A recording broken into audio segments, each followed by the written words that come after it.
সবচেয়ে শক্তিশালী যে ওসিলাগুলো দোয়া কবুল করানোর জন্য সেটা এটা। আমাকে যদি বলেন যে আপনার জানা মতো সবচেয়ে বেস্ট ওসিলা কোনটা দোয়া কবুল, আমি বলবো এটি।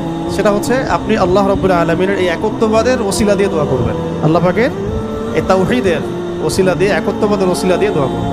এইভাবে বলা, পরে শুনে আপনারা মুখস্থ করে নিয়েন। দোয়া করার আগে আল্লাহ পাকের প্রশংসা করা, আলহামদুলিল্লাহটাও আল্লাহ পাকের প্রশংসা, এবং রাসূল সাল্লাল্লাহু আলাইহি ওয়াসাল্লামের প্রতি দরুদ শরীফ পড়া একবার, অন্তত একবার, চাইলে আপনি অনেক পড়তে পারেন। এরপরে যে বিষয়টা আপনি চাচ্ছেন তার আগে বলা যে আল্লাহুম্মা ইন্নী আসআলুকা বিআন্নী আশহাদু আন্নাকা আনতাল্লাহ লা ইলাহা ইল্লা আনত আল আহাদ আস-সামাদ আল্লাযী লাম ইয়ালিদ ওয়া লাম ইউলাদ ওয়া লাম ইয়াকুল লাহু কুফুয়ান আহাদ। সূরা ইখলাস যে জানে সে এটা সহজেই বলতে পারবে।